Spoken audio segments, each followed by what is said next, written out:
What's good, y'all? Welcome to the Pull Up Basketball Podcast. I'm your host, Mr. BJ Matthews, aka B Jizzle. Before we get started, follow us on the YouTube page, the Pull Up Basketball Podcast. Like, share, subscribe, all of our YouTube videos. Hit that like button. Y'all come in here. Let's get popping. All right, got an afternoon show for y'all, man. Got some great games on tonight. NBA Cup is back in effect. In-season tournament. You got some about 10 games. All in-season tournament. It's gonna be a good time to watch some good basketball tonight. I'll be tuning in. I'll be live in front of the TV, probably eating some wings and stuff.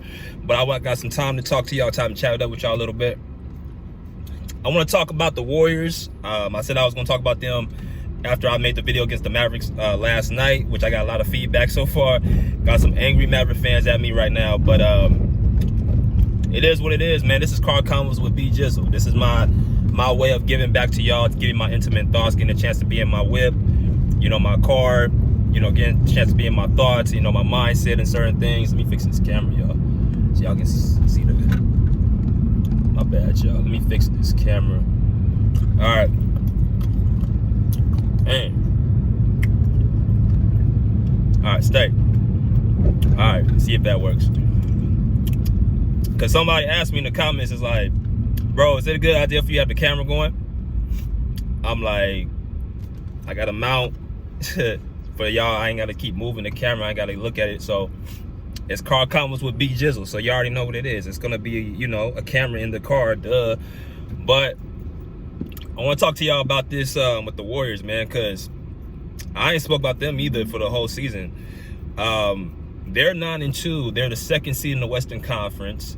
I have been watching some of their games before I got on the live and on the video right here. I did, you know, watch a little bit of their game against Boston. I watched the New Orleans Pelicans games. I watched of course, the Maverick game, and of course when they played us. So that's 5 games I've watched of them so far. They're 9-2. They lost to the only teams they've lost to is us and the Cavs. Now, a lot of people had their, you know, thoughts about Golden State coming into the season. I looked at Golden State. I didn't know how to actually rank them. I'm gonna be honest with you. I didn't know if they were gonna be a playoff team or a play-in team. I didn't think they were gonna ever miss the play-in or playoffs. I thought they were gonna always be in one of those two. But I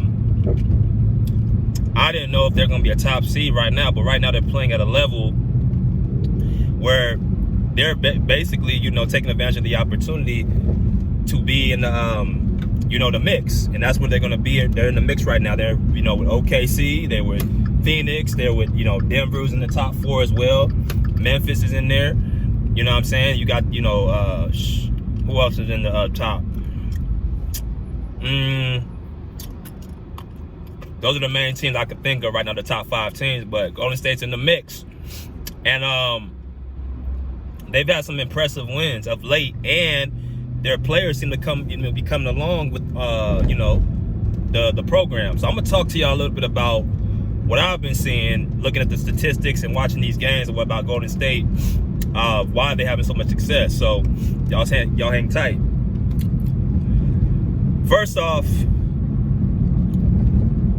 we got to remember Golden State has a championship dynasty culture.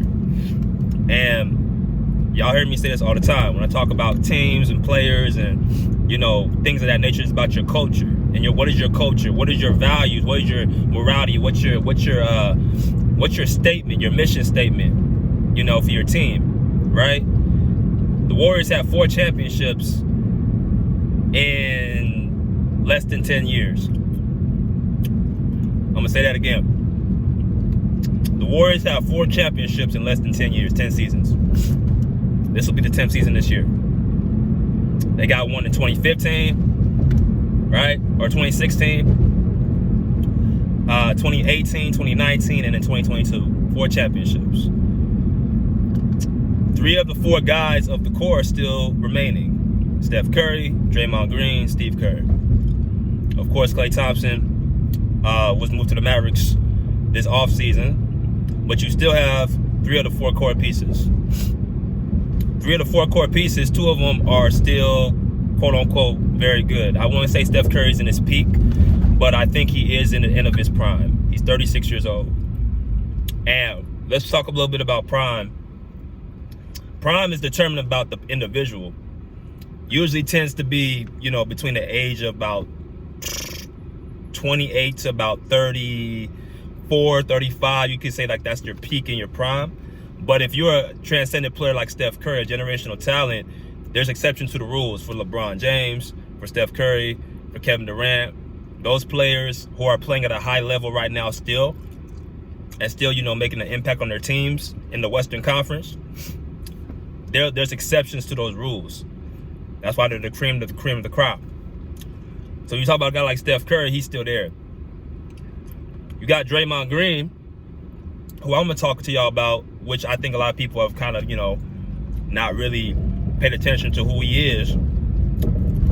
Draymond Green is the reason why Steve Kerr said, without him, we're not a championship caliber team. There's a reason why he said that. And then, of course, Steve Kerr, 4 championships as the head coach. So you mix all that in and you put that into the locker room. That's a culture that knows how to win. That's a culture that you can't look at the age and say, well, they're going to fall out because of this, this, and this. That's a culture where certain pieces move in and move out, and they, bring in new pieces. That's what the Warriors have been doing since they've been winning championships. They've, lost pieces and they bring new pieces in. So this is nothing new for them. They've added guys like DeAnthony Melton, who's currently hurt, Kyle Anderson, Buddy Hield, Brandon Podziemski's made his start, coming up. You got Trace Ashton-Davis, he's coming up as well. All these new pieces, and guys are getting moved up in their roles. It's something that the Warriors do. That's how they continuously stay competitive. Now the last couple 2 years after winning the championship, they've been in the play-in.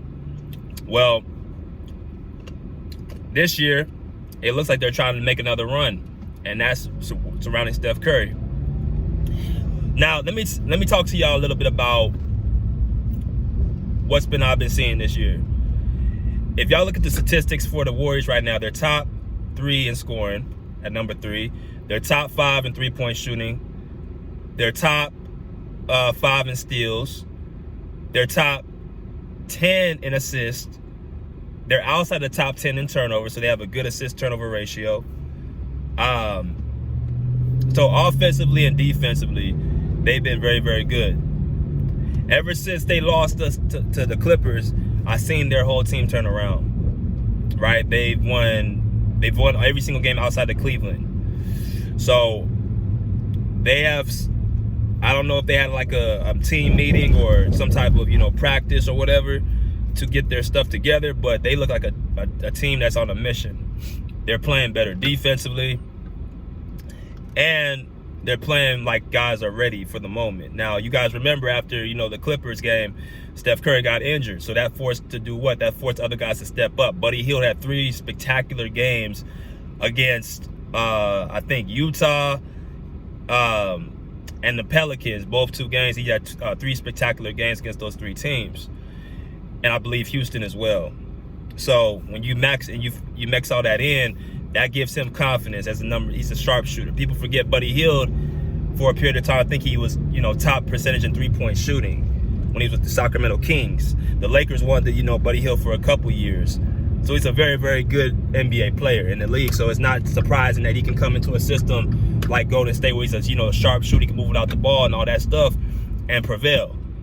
And that's what the Warriors have done throughout the years. They've been able to build guys and put guys in there that fit their system. You have to play a certain way to play for Golden State. You got to be able to be in condition, number 1. You got to have a good IQ, number 2.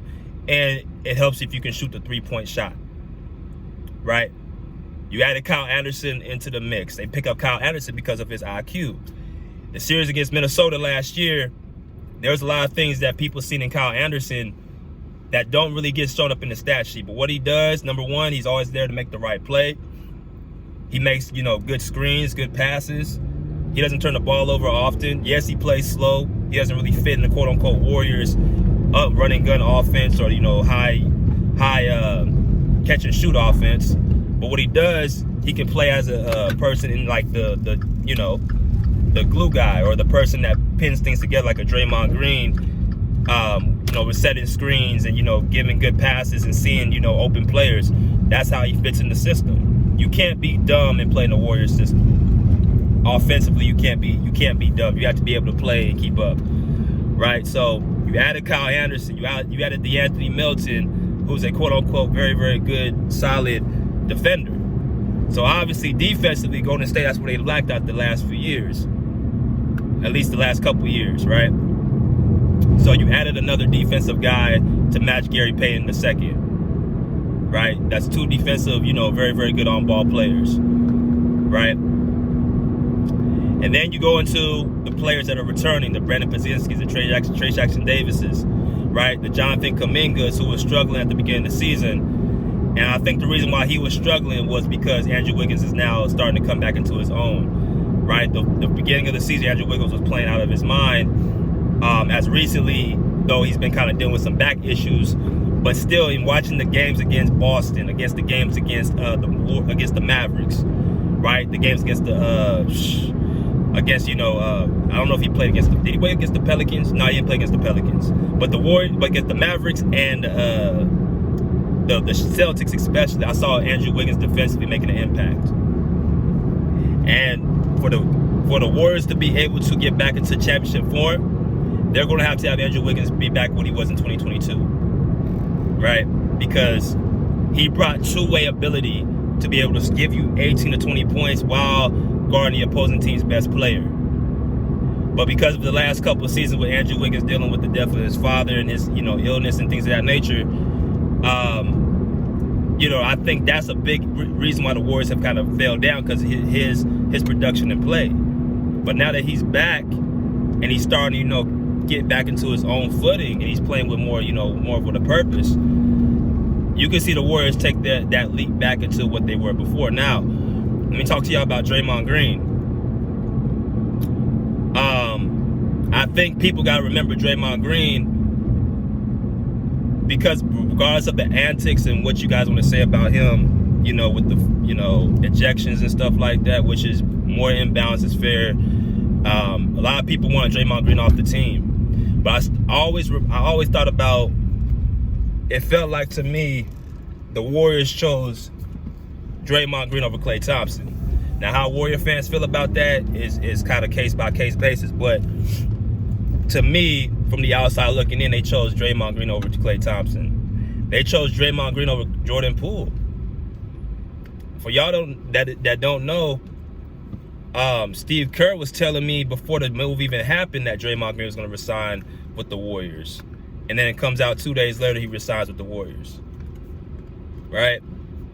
So they value Draymond Green to a fault, where I think, throughout the past years, that's why he's been getting away with what he's been getting away with.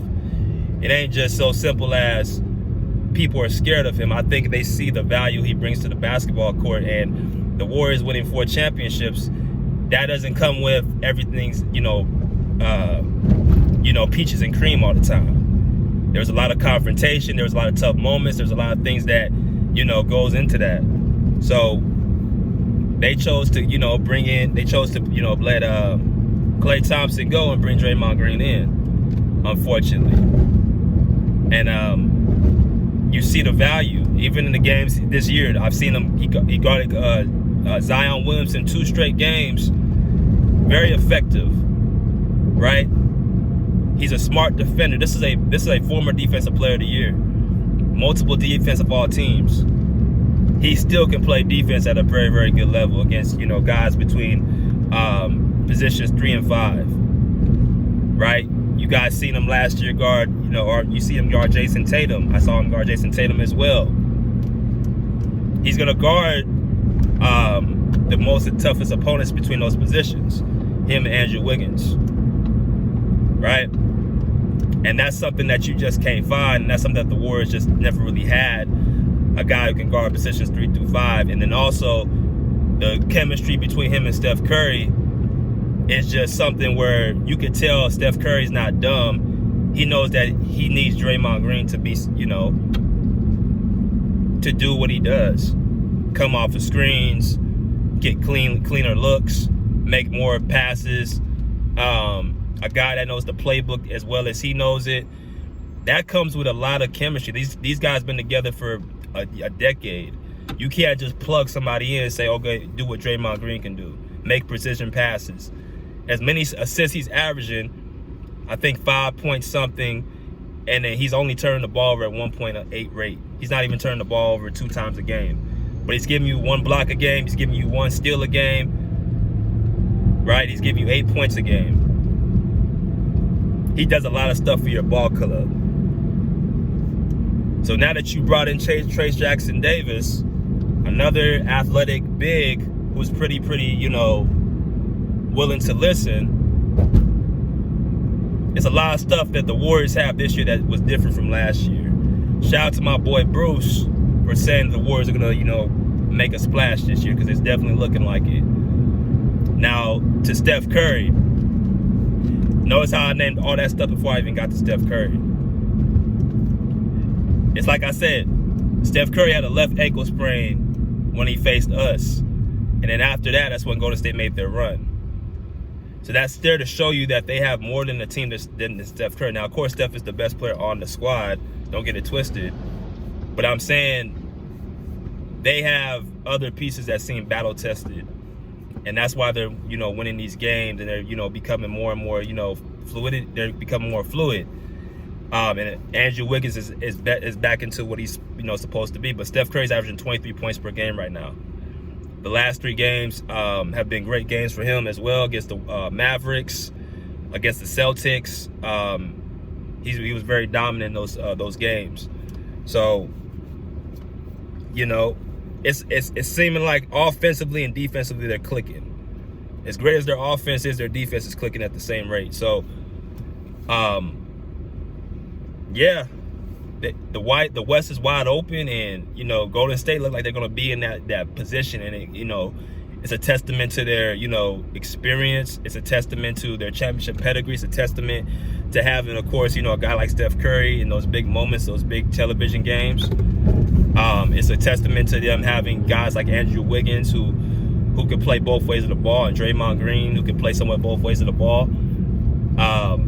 They're role players. Brandon Podziemski's coming to his own. Jonathan Kuminga. That's a little bit of a fluky situation, but I think a lot of us looked at Jonathan Kuminga as possibly a guy who can take over as their best player. But now that Wiggins is back, I don't think that's going to happen. So does Jonathan Kuminga, accept this, bench role and take, less money because I know he wants to get paid more? Or does he say to himself, okay, I have a championship already with this team. I want to develop and grow. I'm not going to be able to do it here.